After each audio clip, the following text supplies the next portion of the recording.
Audio Jungle.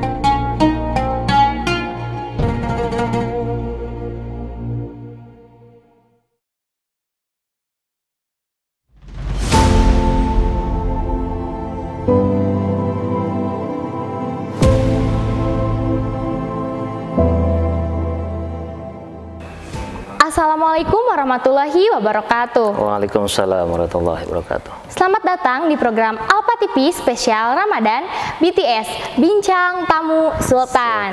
Oke, selama 7 menit ke depan kita akan membahas tentang benefits Ramadan. Pembahasan kita kali ini yaitu tentang menghadapi rintangan selama bulan suci Ramadan.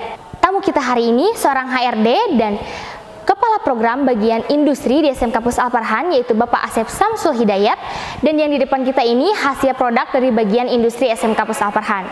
Langsung kita sapa aja. Assalamualaikum Bapak. Waalaikumsalam Tenopi. Waalaikumsalam. Assalamualaikum pemirsa Alfa TV yang mudah-mudahan dirahmati oleh Allah. Amin. Oke, gimana kabarnya Pak? Alhamdulillah baik. Puasanya lancar Pak? Insya Allah masih lancar, mudah-mudahan selalu berikan kelancaran dan kekuatan. Amin. Oke, hari ini kita bakalan bahas tentang menghadapi rintangan di bulan suci Ramadan. Sebelumnya, Nopi pengen tanya dulu nih Pak. Menurut Bapak, Ramadan itu punya impact besar gak sih dalam kehidupan Bapak? Menurut saya, Ramadan pasti mempunyai impact terhadap siapapun kita, yang terutama orang yang beriman. Orang yang baik itu akan semakin baik, dan bahkan orang yang asalnya kelakuannya dalam tanda kutip kurang baik, itu dalam bulan Ramadan akan membaik gitu ya dengan adanya Ramadan, karena mereka memperbanyak ibadah, menghargai, menghormati adanya bulan Ramadan ini. Jadi jelas impact Ramadan itu sangat besar pengaruhnya. Oke. Mengenai rintangan nih Pak, seberapa besar sih Pak rintangan puasa itu? Berbicara rintangan bulan puasa, berarti sebelum ke rintangan kita harus tahu dulu di puasa itu ada tingkatannya. Ada apa aja tuh Pak? Menukil dari kitab Ihya Ulumuddin, kita karya Imam Al-Ghazali, tingkatan puasa itu ada 3. Yang pertama itu puasa umum atau puasanya orang awam. Yang kedua puasa khusus. Ini puasanya orang-orang spesial atau orang-orang soleh. Yang ketiga puasa khususil khusus atau khawasil khawas. Ini sudah tingkatannya paling tinggi. Ini puasanya para nabi, rasul, dan para aulia. Gitu. Tadi berbicara rintangan, ini jelas tergantung dari tingkatan puasanya itu. Yeah. Orang yang termasuk ke dalam tingkatan puasanya umum, itu hanya yang dijaga dari puasanya itu hanya menahan makan, minum, dan menahan syahwat di siang hari. Jadi tidak memikirkan hal yang lain, hanya menahan makan minum dari mulai terbit fajar sampai terbenam matahari. Nah, ini merupakan puasa yang dilaksanakan kebanyakan orang, gitu ya, kebanyakan orang.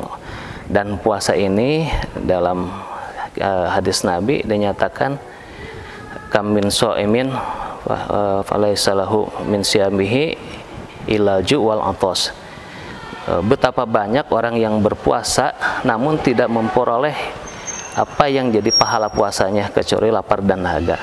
Karena mereka hanya menahan lapar dan dahaga tanpa menjaga hal-hal yang membatalkannya.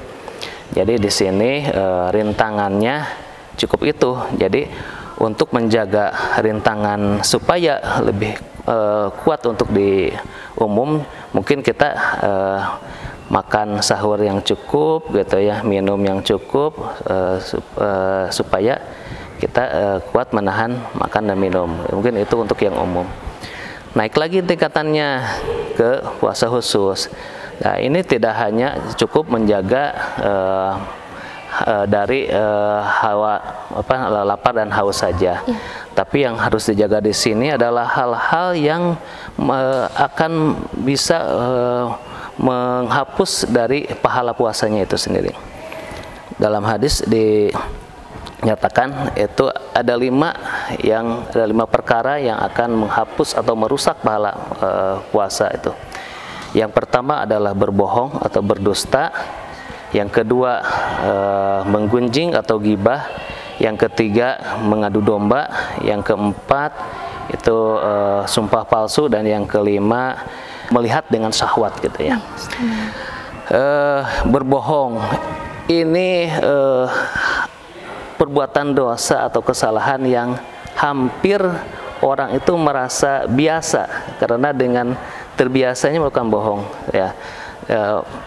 Malahan tanpa dibumbui dan kebohongan itu rasanya kurang apa gitu ya Tenopi ya. Contohnya misalnya Tenopi kata ibu Tenopi jam 5 belum pulang, masih di mana? Oh ibu maaf, masih ada kegiatan di sekolah. Padahal Tenopinya udah main di rumah teman, itu udah berbohong gitu. Sekarang itu gampang berbohong, itu tidak harus bertatap muka ya, langsung aja di lewat HP gitu. Iya, sosial media ya Pak gitu. Yang kedua, menggunjing. Ya, menggunjing ini, menggibah ini adalah membicarakan kejelekan atau aib orang lain, di mana ketika yang dibicarakan atau yang diomongkan oleh kita itu mendengar atau mengetahui, dia akan marah atau tidak suka pada kita gitu. Menanggapi tentang gibah nih Pak, misalnya kan ada sebagian orang yang bilang kita gak gibah kok, orang itu kenyataannya gitu. Gimana tuh Pak? Nah, itulah justru yang disebut gibah itu kenyataan ya. Membicarakan aib atau kejelekan orang lain, yang mana itu aib itu emang sebetulnya itu gibah. Kalau yang dibicarakannya tidak sesuai, itu namanya fitnah gitu ya.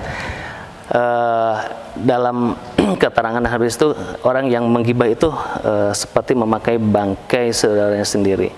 Saking jijiknya gitu ya, siapa yang mau memakan bangkai saudaranya tidak mau ya, jadi makanya jauhilah gibah. Malahan ada satu lagu Rhoma Irama tuh yang berjudul Gibah. Jadi apa tuh Pak lagunya gimana? Saya harus nyanyi. Boleh Pak. Saya kan Abri, anak buah Rhoma Irama gitu ya. Sairnya gini ya. Mengapa kau suka membukakan aib sesama, kesana kemari kau kau cerita keburukannya. Semut yang di seberang lautan jelas kelihatan, tapi gajah di pelupuk mata kagak kelihatan. Keterlaluan Tenopi gitu ya.